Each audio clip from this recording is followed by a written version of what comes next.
আসসালামু আলাইকুম। এখন শুনবেন সংবাদ শিরোনাম। চট্টগ্রামের রাউজানে যুবদল নেতা জানে আলম হত্যার ঘটনায় আটক হয়নি কেউ। নরসিংদীর পলাশে এক ব্যবসায়ীকে কুপিয়ে হত্যা। নেত্রকোনা ৩ আসনে ২ প্রার্থীর সমর্থকদের পাল্টাপাল্টি অভিযোগে উত্তাপ। সিরাজগঞ্জে থানা থেকে লুট হওয়া বেশিরভাগ অস্ত্র উদ্ধার না হওয়ায় শঙ্কায় ভোটাররা।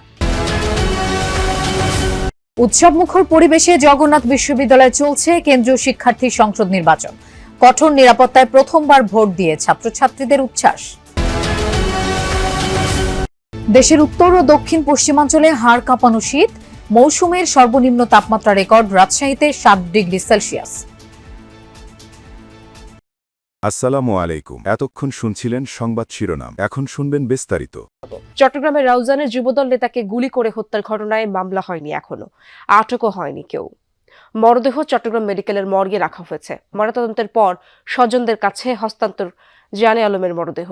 এর আগে গতকাল রাত 8:30টায় উপজেলার পূর্ব গুজরা ইউনিয়নে কয়েকজন দুর্বৃত্ত জানে আলমকে লক্ষ্য করে গুলি ছোড়ে। এরপর দ্রুত পালিয়ে যায় তারা। গুলিবিদ্ধ অবস্থায় হাসপাতালে নেয়ার পথে মৃত্যু হয় জানে আলমের। তিনি উপজেলার গুজরা ইউনিয়ন যুবদলের সাবেক সাধারণ সম্পাদক ছিলেন। রাজনৈতিক বিরোধ থেকেই পরিকল্পিত এই হত্যাকাণ্ড বলে দাবি নিহতের স্বজনদের। জড়িতদের আইনের আওতায় এনে দৃষ্টান্তমূলক শাস্তির দাবি তাদের। আমার বাবা সুষ্ঠু বিচার চাই।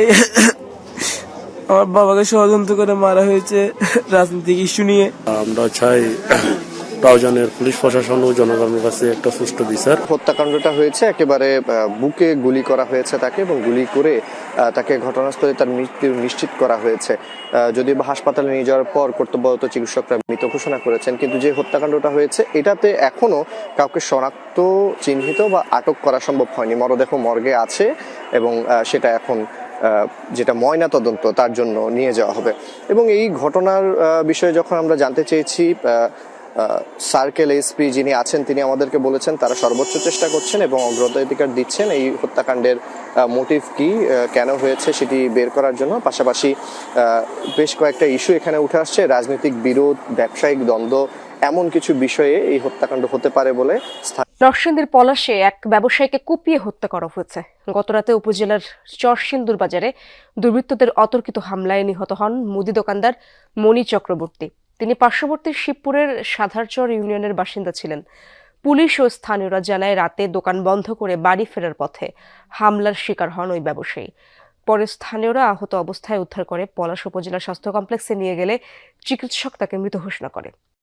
ত্রয়োদশ জাতীয় সংসদ নির্বাচনকে ঘিরে উত্তাপ ছড়াচ্ছে নেত্রকোনা ৩ আসনে। বিএনপি মনোনীত প্রার্থী ও স্বতন্ত্র প্রার্থীর সমর্থকদের মধ্যে উত্তেজনা ছড়িয়ে পড়েছে মাঠ পর্যায়ে। এর মধ্যে স্বতন্ত্র প্রার্থীর সমর্থকদের উপর হামলার ঘটনায় জেলা রিটার্নিং কর্মকর্তার কার্যালয়ে লিখিত অভিযোগ করা হয়েছে। তবে সাধারণ ভোটাররা বলছেন, বিগত নির্বাচনগুলোতে ভোট দিতে না পারলেও এবার তারা ভোট দিতে চান নির্বিঘ্নে। কেন্দ্র ও আটপাড়া নিয়ে গঠিত নেত্রকোনা ৩ আসনে এবার প্রতিদ্বন্দ্বিতা করছেন একাধিক প্রার্থী। বিএনপি থেকে মনোনয়ন পেয়েছেন জেলা বিএনপির সাধারণ সম্পাদক রফিকুল ইসলাম হিলানি।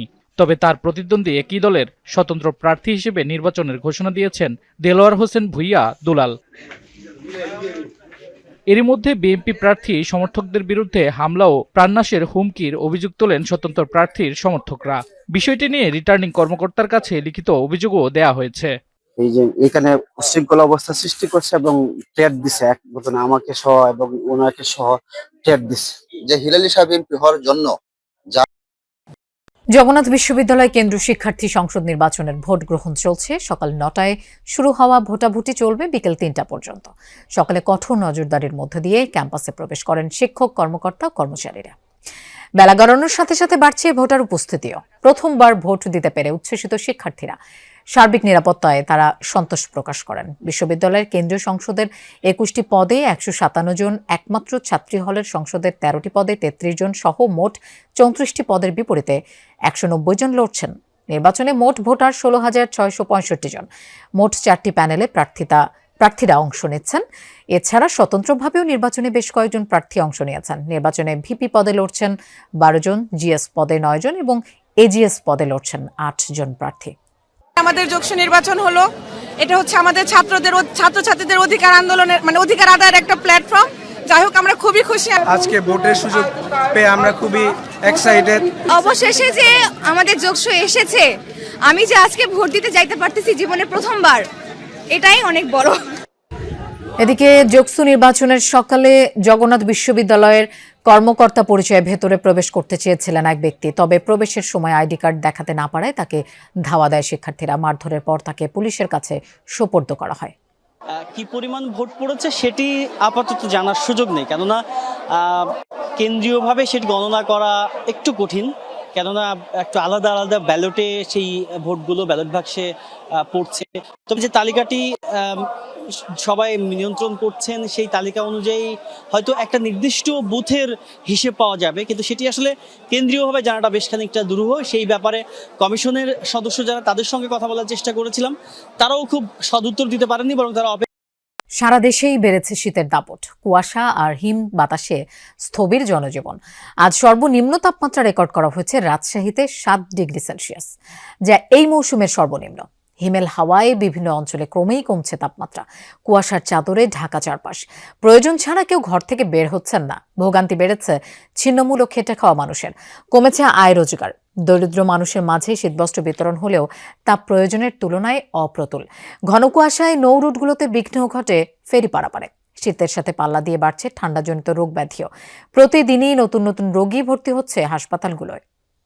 অনেক কষ্ট হয়, একটু লাটতে তাও একটু লাটতে হয়, পড়তে তো হবেই। শীত তো অনেক, এর মধ্যে বাচ্চাদের নিয়ে বের হয় একটু রিস্কি হয়ে যায়। দিন মজুর যারা খেটে খায় তারা ফাঁকায় বেড়াইতে পারছে না, কাজ কামে কষ্ট অনেক।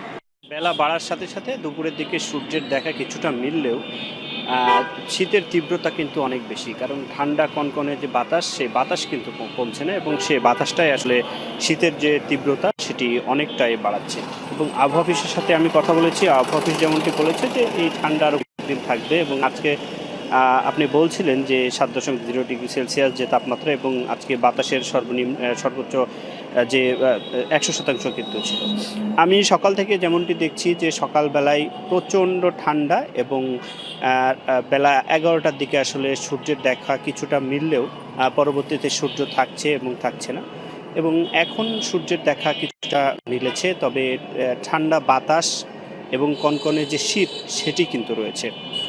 এবং এই তো আমি যতটুকু দেখছি যে দারিদ্র খেটে খাওয়া মানুষের যে ভোগান্তি সেটি বেড়েছে, অন্যদিকে জনজীবন সেটাও কিন্তু অনেকটা বিপর্যস্ত হয়েছে।